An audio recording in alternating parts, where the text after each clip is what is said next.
Newsroom থেকে আমার বাংলা নিয়ে আমি অতনু রয়েছি আপনার সঙ্গে। প্রথমেই জলপাইগুড়ির খবরে নজর রাখতে হবে। জলপাইগুড়ি সার্কিট বেঞ্চ নতুন ভবন পেল, সেই নতুন ভবনের উদ্বোধন, আর সেই উদ্বোধনে বিস্ফোরক মুখ্যমন্ত্রী মমতা বন্দ্যোপাধ্যায়। কারা রয়েছেন সেখানে? রয়েছেন কেন্দ্রীয় আইনমন্ত্রী, রয়েছেন সুপ্রিম কোর্টের প্রধান বিচারপতি, আর সেখানে এজেন্সি তৎপরতায় বিস্ফোরক মুখ্যমন্ত্রী। এজেন্সি দিয়ে ইচ্ছাকৃত মানহানির অভিযোগ। দেশের প্রধান বিচারপতির সামনেই সরব মমতা। গণতন্ত্রকে বিপর্যয়ের হাত থেকে বাঁচানোর আবেদন, সংবিধান ও সার্বভৌমত্ব রক্ষার ডাক মুখ্যমন্ত্রীর।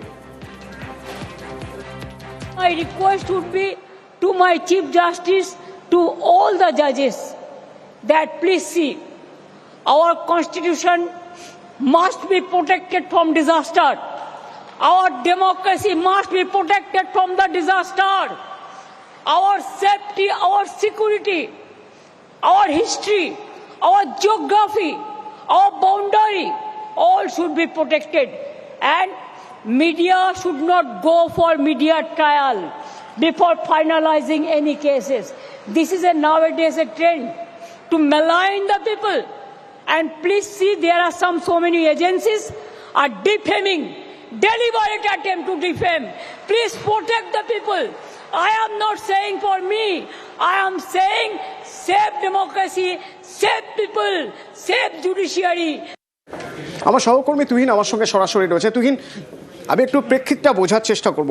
এমন একটা মঞ্চ, যে মঞ্চে দেশের কেন্দ্রের আইনমন্ত্রী রয়েছেন, যে মঞ্চে সুপ্রিম কোর্টের প্রধান বিচারপতি রয়েছেন, সেখানে মুখ্যমন্ত্রী এজেন্সি নিয়ে এরকম বিস্ফোরক কেন? আমি একটু প্রেক্ষিতটা বোঝার চেষ্টা করব।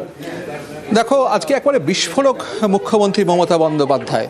এবং তুমি যে প্রেক্ষিতটা জানতে চাইছিলে, সাম্প্রতিককালে তুমি যদি দেখো, এই কয়েকদিন আগেই কেন্দ্রীয় এজেন্সি ইডির হানা আইপ্যাকের অফিসে, কেন্দ্রীয় এজেন্সি ইডির হানা আইপ্যাকের কর্ণধার প্রতীক জৈনের বাড়িতে। এবং সেদিন তুমি দেখেছো যে মুখ্যমন্ত্রী মমতা বন্দ্যোপাধ্যায় নিজে সেখানে ছুটে গিয়েছেন এবং সেখানে ছুটে গিয়ে তিনি প্রতিবাদ জানিয়েছেন যে কেন কেন্দ্রীয় এজেন্সি এখানে এসে তৃণমূল কংগ্রেসের প্রার্থীদের তথ্য চুরি করছে, তৃণমূল কংগ্রেসের তালিকা চুরি করছে, হাতিয়ে নেওয়ার চেষ্টা করছে। এই অভিযোগে সরব হয়েছিলেন মমতা বন্দ্যোপাধ্যায়। এবং তারপর এই নিয়ে সংঘাত কিন্তু চরমে উঠেছিল কেন্দ্রীয় এজেন্সির সঙ্গে এবং কেন্দ্রের বিজেপি সরকারের সঙ্গে সংঘাত চরমে উঠেছিল।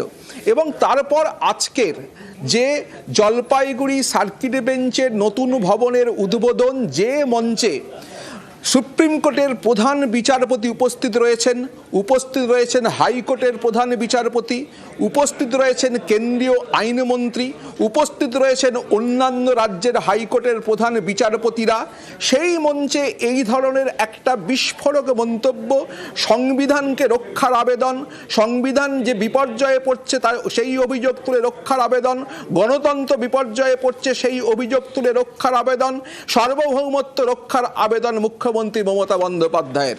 এবং তিনি হয়তো বলতে চেয়েছেন, যেটা অনেকে মনে করছেন, যে হচ্ছে এই এজেন্সির কথা যেটা বলা হচ্ছে, তিনি বলছেন যে ইচ্ছাকৃতভাবে এজেন্সি মানহানি করছে। অর্থাৎ এই যে যখন তখন বিভিন্ন নেতাদের বাড়িতে চলে যাচ্ছে, অফিসে চলে যাচ্ছে, সেটাতে মানহানি হচ্ছে এবং সেটা ইচ্ছাকৃতভাবে করা হচ্ছে। তিনি মুখে না বললেও তিনি ইঙ্গিত করতে চেয়েছেন এবং এটাই স্পষ্ট তিনি করতে চেয়েছেন, এর পেছনে রয়েছে রাজনৈতিক ষড়যন্ত্র, এর পেছনে রয়েছে রাজনৈতিক চক্রান্ত। এবং তার ইঙ্গিত এবং তার একেবারে টার্গেট কেন্দ্রের বিজেপি সরকার। যে অভিযোগ আগেও করেছে তৃণমূল কংগ্রেস, যে অভিযোগ আগেও একাধিকবার করেছেন তৃণমূল সুপ্রিমো এবং রাজ্যের মুখ্যমন্ত্রী মমতা বন্দ্যোপাধ্যায়, যে কেন্দ্রীয় এজেন্সিকে রাজনৈতিক অস্ত্র হিসেবে ব্যবহার করছে কেন্দ্রের বিজেপি সরকার, কেন্দ্রের মোদী অমিত শাহ সরকার কেন্দ্রীয় এজেন্সিকে ব্যবহার করছে। এবারও কিন্তু সেই অভিযোগই মুখ্যমন্ত্রী মমতা বন্দ্যোপাধ্যায় করতে চেয়েছেন বলে রাজনৈতিক মহল মনে করছে।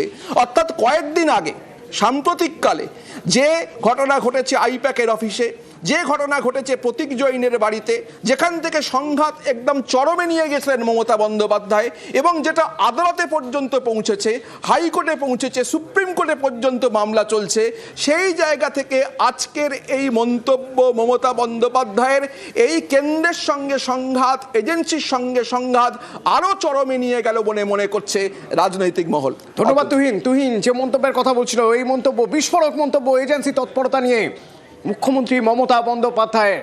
আরো একবার শোনাবো আপনাদের। My request would be to my Chief Justice, to all the judges that please see, our constitution must be protected from disaster. Our democracy must be protected from the disaster. Our safety, our security, our history, our geography, our boundary, all should be protected. And media should not go for media trial before finalizing any cases. This is nowadays a trend to malign the people. And please see, there are so many agencies are defaming, deliberate attempt to defame. Please protect the people. I am not saying for me. I am saying save democracy, save people, save judiciary.